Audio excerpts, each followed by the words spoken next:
Good morning बच्चों। आज हम लोग अपने हिंदी साहित्य का पाठ 4 मैं कवि कैसे बना पाठ का अध्ययन करेंगे। बच्चों, जैसा इस पाठ का नाम है मैं कवि कैसे बना, इसमें लेखक ने बताया है कि बचपन में वो कवि कैसे बने। वे अपने गुरु के सामने अपनी गलतियों को स्वीकार किया और उनके गुरुजी ने किस प्रकार कवि बनने की कला सिखाई उनको, और उसको सीख करके वो गुण हासिल करके किस प्रकार कवि बने, इसी को प्रस्तुत पाठ में बताया गया है।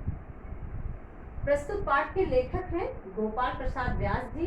इनका जन्म 13 फरवरी सन 1915 को हुआ था।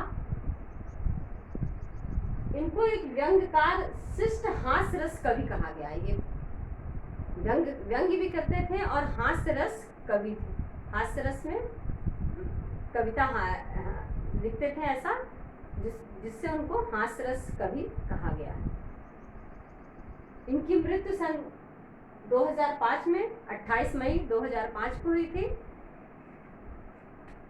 बच्चों, पाठ को पढ़ने से पहले हम लोग लेखक परिचय का अध्ययन करेंगे। अपनी बुक में पेज नंबर 35 में देखिए, संक्षिप्त जीवन परिचय दिया हुआ है गोपाल प्रसाद व्यास का। गोपाल प्रसाद व्यास का जन्म 13 फरवरी सन 1915 ईस्वी को मथुरा जनपद के मोहम्मदपुर परासौली गांव में हुआ था। मथुरा जनपद के परासौली ग्राम में 13 फरवरी सन 1915 को हुआ था। इनके पिताजी पंडित बृज किशोर शास्त्री स्वर ताल के अच्छे ज्ञाता थे। बृज किशोर शास्त्री जो इनके पिता थे वो स्वर ताल के अच्छे ज्ञाता थे, यानी गाना म्यूजिक में, संगीत में उनको इंटरेस्ट था। और माता चमेली देवी गीत वाद्य की अच्छी जानकार थी। गीत वाद्य, गाने की और बजाने की अच्छी जानकार थी। ये जाने माने पत्रकार, लब्ध प्रतिष्ठ व्यंग्यकार, शिष्ट हास्य रस के सुप्रसिद्ध कवि और लेखक थे। ये जाने माने पत्रकार भी थे और व्यंग्यकार और हास्य रस के सुप्रसिद्ध कवि और लेखक थे। इनका निधन 28 मई 2005 को नई दिल्ली में हुआ था। इनकी मृत्यु जो है 28 मई सन 2005 को दिल्ली में हुई थी। बच्चों, अब हम लोग पाठ का अध्ययन करेंगे। मैंने आपको बताया, जैसा कि पाठ का नाम है मैं कवि कैसे बना। प्रस्तुत पाठ में कवि ने बताया है, अपने बचपन के बारे में बताया है कि एक बार किस तरह उनको स्कूल में कविता पढ़नी हुई और उनको कविता, जैसे आप लोग का स्कूल में कंपटीशन होता है वैसे उनके विद्यालय में प्रतियोगिता थी कविता की, और उनको कविता की रचना करने नहीं आती थी। तो उन्होंने अपने गुरु के पास गए और वो उन्हें अपने गुरु से शिक्षा ली किस प्रकार कविता लिखा जाएगा, या मैं जा रहा हूँ प्रतियोगिता में भाग लेने, तो मुझे आती नहीं है। तो वो उन्होंने उसका गुण सिखाया, तरीका सिखाया किस प्रकार तुकांत, राइमिंग वर्ड से ऐसे तुकांत मिला करके कविता लिखी जाती है, उसी तरह तुकांत मिला करके कविता लिखने का गुण सिखाया। और कवि अपने विद्यालय में जाकर किस प्रकार पुरस्कार प्राप्त किए, इसी को हम लोग पाठ में पढ़ेंगे। बच्चों, अपनी पुस्तक में देखेंगे पेज नंबर 28 है। प्रस्तुत आत्मकथा में गोपाल प्रसाद व्यास ने अपने बचपन में कवि बनने की लालसा का प्रस्तुतिकरण किया। किस प्रकार बचपन में लेखक को कवि बनने की इच्छा हुई, उसका वर्णन किया है। लेखक ने अपनी गलती को अपने कक्षा अध्यापक के सामने स्वीकार कर उसका निराकरण पूछा और तभी तुकांत शब्दों के माध्यम से कविता बनाने का पहला गुण। उन्हें आती नहीं थी कैसे कविता की रचना करनी है, तो उन्होंने अपनी कमियों को स्वीकार किया, गलतियों को, और अपने अध्यापक के पास, कक्षा अध्यापक के पास गए और उन्होंने उनको तुकांत शब्दों को लगा करके कविता की रचना करना सिखाया। कोई सन 1924 के आसपास की बात है। मैं मथुरा के अग्रवाल विद्यालय में शायद तीसरे दर्जे में पढ़ा करता था। वह भारत का जागरण काल था। समाज सुधारक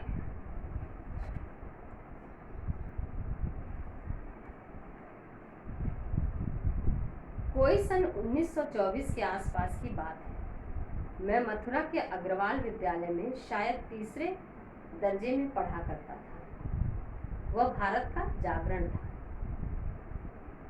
समाज सुधारक और राष्ट्रीयता दोनों ही अपने पूर्ण यौवन पर थे। शिक्षा संस्थानों पर भी इनकी गहरी छाप थी।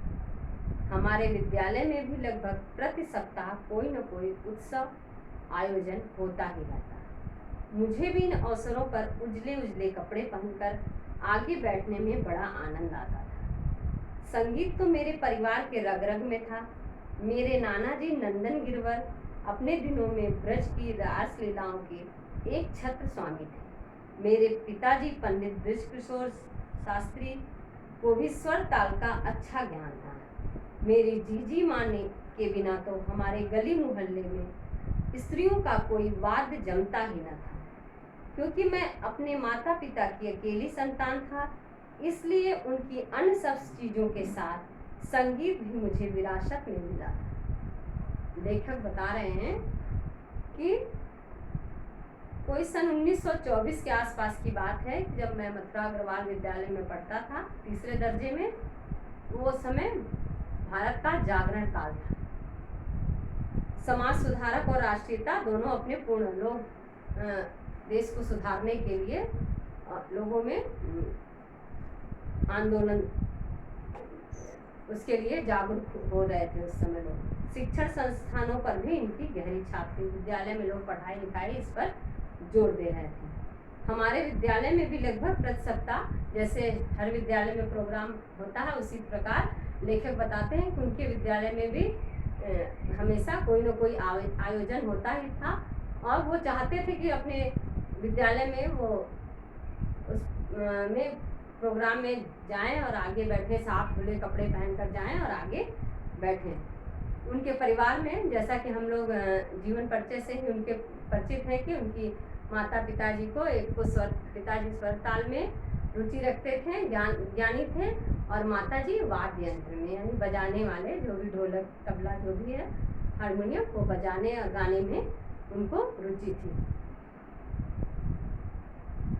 तो लेखक बताते हैं कि चूंकि परिवार में लोगों को संगीत और वाद्य में रुचि थी, इसलिए उनका भी पढ़ाई लिखाई के अलावा एक और जो क्षेत्र था उसमें उनका भी इंटरेस्ट था। संगीत जो है उनको विरासत में मिली थी। जिस प्रकार परिवार के अन्य लोग थे, वैसे उनको भी संगीत में रुचि थी। इसी बपौती के कारण मैं अपने संगीत के घंटे का मॉनिटर बनता और गणेश चतुर्थी के अवसर पर जब हमारे नगर में विद्यालय की गाड़ी बजाती शोभा यात्रा निकलती थी, तो मैं उसका बनचट्टा बनाया जाता। देखिए, इसी बपौती कारण, यानी परिवार के सब लोग, मम्मी पापा उनके जो भी थे, माता पिता, संगीत में महारत हासिल प्राप्त थी, इसी कारण उनको संगीत के घंटे का, यानी जो संगीत का पीरियड था, उसका मॉनिटर बनाया गया था। किसको? लेखक को। और गणेश चतुर्थी के अवसर पर जब हमारे नगर में विद्यालय की गाती बजाती शोभा यात्रा निकलती थी, तो मैं उसका बनचट्टा बनाया जाता था। लेकिन मेरा यह संगीत ज्ञान मुझे विद्यालय के सभा समारोहों में कोई महत्ता नहीं दिला सका। मुझे किसी समारोह में संगीत सुनाने के लिए आमंत्रित नहीं किया गया। देखिए, लेखक बोलते हैं कि हम तो बहुत महारत हासिल थी, संगीत में बहुत रुचि था, और लेकिन कभी हमको किसी संगीत के, जैसे आज है कि गाना गाने के लिए लोग कंपटीशन होता है, प्रतियोगिताएं होती है, तब संगीत नहीं, कविता पढ़ने की होती, कविता रचना की। तो बोलते हैं कि लेखक कि हमें कभी भी मतलब संगीत समारोह का में कोई महत्ता नहीं मिलती थी। मुझे किसी समारोह में संगीत सुनाने के लिए आमंत्रित नहीं किया गया।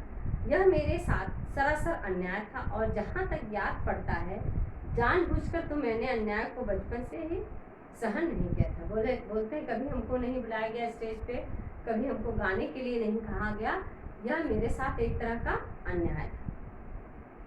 अन्याय को बचपन से ही सहन नहीं किया। बोल रहे हैं कि ये जानबूझकर मैंने अन्याय को बचपन से नहीं सहन किया। तभी मैंने देखा कि लोगों के मन में संगीत से अधिक कविता की कदर है। लेखक बोले देखे कि गाने में और बजाने में जो परिवार में लोग विरासत के रूप में मिला था, सब आता रहा माता पिता को, और इनकी भी रुचि संगीत में थी, लेकिन इन्होंने क्या देखा कि संगीत में की कद्र नहीं, संगीत के लोगों के मन में संगीत की नहीं, अधिक कविता की कद्र है, लोग कविता सुनना चाहते हैं। मैंने पाया कि मेरे साथी लड़कों को संगीत सुनाने के लिए तो नहीं, पर कविताएं सुनाने के लिए बड़े चाव से आमंत्रित किया। वो देखें कि संगीत गाना सुनाने के लिए नहीं, लेकिन कविता सुनाने के लिए उनके मित्रों को आमंत्रित किया जाता है। फिर यह भी देखा कि अच्छे बुरे की आदर अनादर की सूचना तालियों द्वारा ही प्रकट होती है। अच्छे बुरे क्या, जैसे कोई प्रोग्राम हुआ तो ताली बजती है, ताली की धुन से ही हम लोग जानते हैं कि प्रोग्राम किसको, कितने लोगों को कितने रुचि के साथ देखें, कितना अच्छा लगा। तालियों की गड़गड़ाहट से भी उस प्रोग्राम के बारे में हम लोग जानते हैं कि कैसा था प्रोग्राम। देखा कि अच्छे बुरे की आदर अनादर की सूचना तालियों द्वारा ही प्रकट होती है। मैं देखता कि साथी लड़कों का संगीत सुनने के बाद तालियों की तड़तड़ाहट बड़ी क्षीण होती है, और उसमें भी लड़के नहीं, अध्यापक ही थोड़ा रस लेते हैं।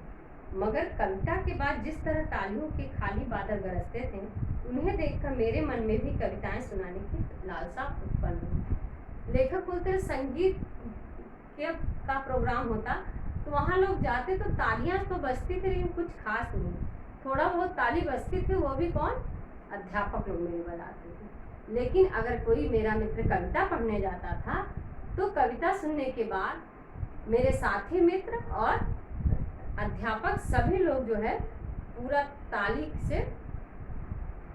के बादल गड़गड़ाने लगते रहे, यानी खूब तालियां बजने लगती थी कविताएं सुनने के बाद। तो यह देखकर जब लेखक देखें कि लोगों की संगीत से ज़्यादा कविता सुनने में रुचि है, तो उनकी भी इच्छा हुई कि वो भी कविता स्टेज पर प्रोग्राम, अपने स्कूल का अपने प्रोग्राम में भाग लें और अब वो भी कविता पढ़ने जाएं स्टेज पर। मथुरा में तब ब्रज भाषा के सुप्रसिद्ध कवि श्री नवनीत चतुर्वेदी जीवित थे। उनकी वहाँ अच्छी शिष्य मंडली थी। इन शिष्यों को ब्रज भाषा के अनेक चुटीले कवित्व सवैये कंठस्थ होते थे। बसंतोत्सव के फूल डोलों, सावन के हिंडोलों और श्री कृष्ण जन्माष्टमी के अवसर पर जगह जगह इनके पढ़न दंगल जुटा करते थे, जिनमें दूर दूर के कवित्व सवैये पढ़ने वाले मथुरा आया करते थे और हार जीत की बाजी लगा करते थे।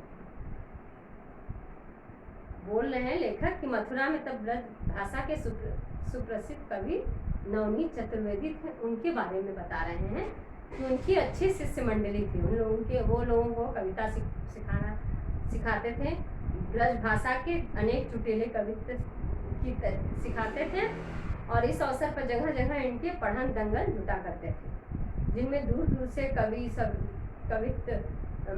लोग, सवैये लोग, जो पढ़ने वाले लोग आते थे और सीखते थे, और आपस में होड़ भी लगती थी, इसमें हार जीत की बाजी लगा करती थी। इसमें जो कविता पढ़ते रहे और दोहा सवैया ये लोग पढ़ते थे, तो उसमें आया करते थे और हार जीत की आपस में बाजी भी लगा करती थी। इनमें से एक राम लला जी हमारे पड़ोसी थे। इन्हें अकेले पावस पर ही कोई सैकड़ों छंद याद थे। ये अपने पड़ोस के बताते हैं कि एक राम लला जी थे, तो उनको वर्षा ऋतु, पावस ऋतु क्या होती है, वर्षा ऋतु, तो बोलते हैं कि हमारे जो पड़ोसी हैं, लेखक बताते हैं, राम लला जी को वर्षा ऋतु पर ही सैकड़ों छंद याद थे, कि उनको कितनी, वो भी कविता पढ़ते थे और कई तरह के छंद जो है याद किए थे पावस ऋतु पर। जो वह उम्र में मुझसे कोई थोड़े ही बड़े थे, लेकिन कवि होने के कारण समाज में उनकी गिनती समझदारों में हो चली थी। मैंने रामलला जी से मेल जोल बढ़ाना प्रारंभ किया। मैं भी ब्रज भाषा की पुराने कवित्व सवैये याद करके और उन्हें विद्यालय में अपना बता कर सुनाने लगा। देखिए लेखक बताते, रामलला जी पड़ोसी थे मेरे, वो अच्छे से कविता का ज्ञान रखते थे और एक वर्षा ऋतु पर ही यानी पावस ऋतु पर ही उनको बहुत सारे छंद याद थे। तो वो क्या किए, लेखक जो है धीरे धीरे उनसे संपर्क बढ़ाने लगे रामलला जी से, और उनको तरह तरह के कवित सवये जो है उनके मेल जोल से बढ़ा लिए और ब्रज भाषा के पुराने जो कवित सवये थे याद करने लगे और उन्हें विद्यालय में अपना बता करके सुनाने लगा। अपना बता करके कि मैंने ये कविता खुद लिखी है, ऐसा रामलला जी से लेते थे और स्कूल में जाकर अपने अध्यापक को सुनाते थे। पर शीघ्र ही मैंने देखा कि मतीराम भूषण, पद्माकर, ग्वाल, रसखान और नवनीत के छंदों को अधिकांश सुनने वाले पहचान जाते हैं। पहचानने के बाद उनमें सुनाने वाले के प्रति उतना आदर नहीं रह पाता जितना कि मैं चाहता। लेखक बोलते हैं कि मतीराम भूषण जो कवि लोग हैं, पद्माकर, ग्वाल, रसखान की जो कविता और सवैया सुनाते थे उनके छंदों को अधिकांश सुनने वाले पहचान जाते हैं। ये उनका लिखा हुआ है, रसखान का है, ये भूषण का है, ये लोग देख करके उसकी पहचान जाते थे।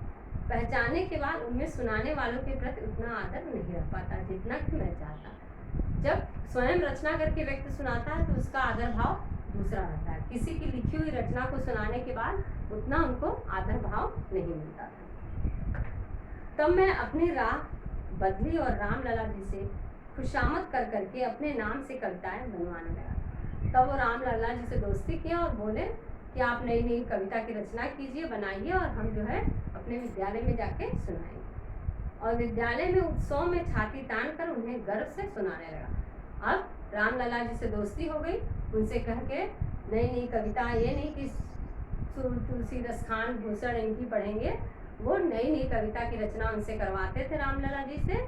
और स्कूल के फंक्शन, जो प्रोग्राम स्कूल में होता रहा, जो भी आयोजन, उसमें जाकर सीना तान के पढ़ते थे कि मेरी रची हुई स्वरचित कविता है। कौन? लेखक। तब मैंने अपनी राह बदली और रामलला जी से कविता लिखवा करके स्कूल में सुनाने लगा। थोड़े ही दिनों में श्रोताओं पर रोब जम गया कि मैं भी अक्षर जोड़ लेता हूँ, तभी मुंह मुड़ाते ही ओले पड़े। अब देखिए, लोग जान गए जब कविता दूसरे कवि से, रामलला जी से लिखवा के जाके सुनाने लगे तो लोग सोचने लगे कि ये जो है बहुत अच्छा कवि है, बहुत इसको दुकान लगा के कविता लिखने आ गया है। और तभी मुड़ मुड़ाते ही ओले पड़े। तभी उसके ऊपर एक बड़ी गहरी समस्या आ गई। क्या आ गई? हमारे नगर में प्रति वर्ष नुमाइश लगाकर, देखिए जब लोग जान गए, अध्यापक लोग, विद्यालय में सभी लोग जान गए कि बहुत अच्छा कविता पाठ पढ़ता है, स्वयं रचना करता है, तो उसके बाद क्या हुआ देखिए। हमारे नगर में प्रति वर्ष नुमाइश लगा करती थी और उसमें हर बार एक कवि सम्मेलन हुआ करता था। इस कवि सम्मेलन में 1 घंटा पूर्व समस्या दी जाती थी और सर्वोत्तम 3 समस्या पूर्तियों पर गोरे कलेक्टर साहब, अंग्रेज, गोरे कलेक्टर मतलब अंग्रेज, इनाम दिया करते थे। इसके लिए शिक्षण संस्थाएं भी अपने यहाँ से चुने हुए छात्र कवि भेजा करती थी। इस बार हमारे विद्यालय से मेरा नाम भी प्रतियोगिता के लिए प्रेषित किया गया, यानी भेजा गया। मैंने सुना तो मुझे काट मार गया। घबराया हुआ अपने क्लास टीचर के पास गया। अब लेखक जब कविता सुनाने लगे रामलला जी से लिखवा के, तो लोग सोचे कि इनको तो कविता लिखने का गुण प्राप्त हो गया और उनका नाम जो है, जो वार्षिक वर्ष में जो नुमाइश लगा करती थी, उसमें हर बार जो कवि सम्मेलन होता, उस कवि सम्मेलन में सभी विद्यालय के छात्र भी जाते थे और अंग्रेज द्वारा, जो उस समय आज़ादी के पहले की बात है, तो अंग्रेज के द्वारा उसको इनाम मिलता रहा। वो कलेक्टर जो रहते हैं वो इनाम देते थे। तो विद्यालय जो है इस बार कवि का जो है नाम दे दिए कि इनका छात्र कवि में अपने विद्यालय से इनका नाम भेजा गया। इस बार हमारे विद्यालय में मेरा नाम भी प्रतियोगिता के लिए भेजा गया। मैंने सुना तो मुझे काट मार गया। ये सुनते ही एकदम घबरा गए, डर गए और तुरंत दौड़े गए अपने कक्षा अध्यापक से। इन्होंने कहा,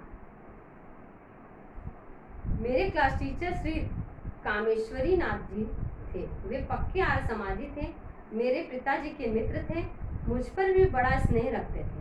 मुझ जैसे शरारती को चुपचाप खिसियाया हुआ सा देखकर वह बोले, भुसुर जी क्या बात है, जो क्लास टीचर थे वो कवि के जो क्लास टीचर थे वो आर्य समाजी थे और लेखक के पिताजी के पक्के मित्र थे।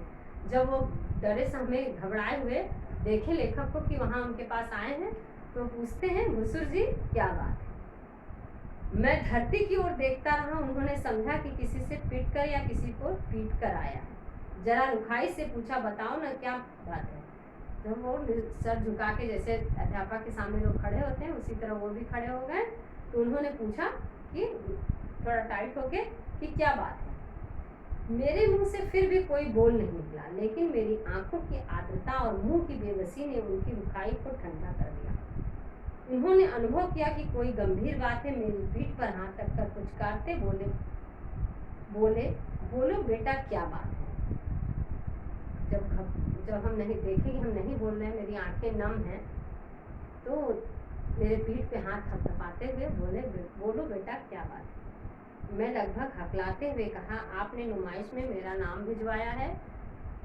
उन्हें हंसी आ गई। कहने लगे, हाँ तो क्या हुआ? शाम को ठीक समय पर पंडाल में पहुंच जाना, मैं भी वहीं मिलूंगा।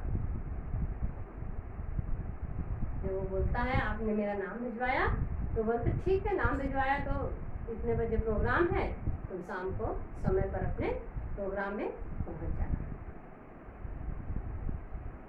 शब्द आते आते मेरे गले में अटक गया। वह कहने लगे, झिझक तो शुरू में होती है, पर नालायक तूने झिझकना कब से सीख लिया? इस समय सोचता रहा कि कैसे कहूँ कि ना कहूँ। अंत में साहस करके मैंने कह दिया कि जी, मैं जो कविताएं सुनाया करता हूँ वो तो सब पराई होती है। देखिए, अब वो जब घबराए हुए गए, वो तो अध्यापक मुझे सिखाते हैं कोई बात नहीं, पहली बार कोई भी जाता घबराता है, घबराने की कोई बात नहीं है। तो वो डरते डरते अपनी बात कहते हैं कि असल में जो कविताएं मैं सुनाता था वो मेरी स्वयं की रचित नहीं होती हैं, वो सब पराई होती हैं। बच्चों, आज हम लोग यहीं तक पढ़ते हैं। अब आगे देखिए, लेखक अपनी समस्या अपने अध्यापक के पास जाते हैं लेकर के, तो अध्यापक उसका निराकरण कैसे करते हैं, समस्या को किस प्रकार सुलझाते हैं, इसको हम लोग अगली क्लास में देखेंगे। धन्यवाद।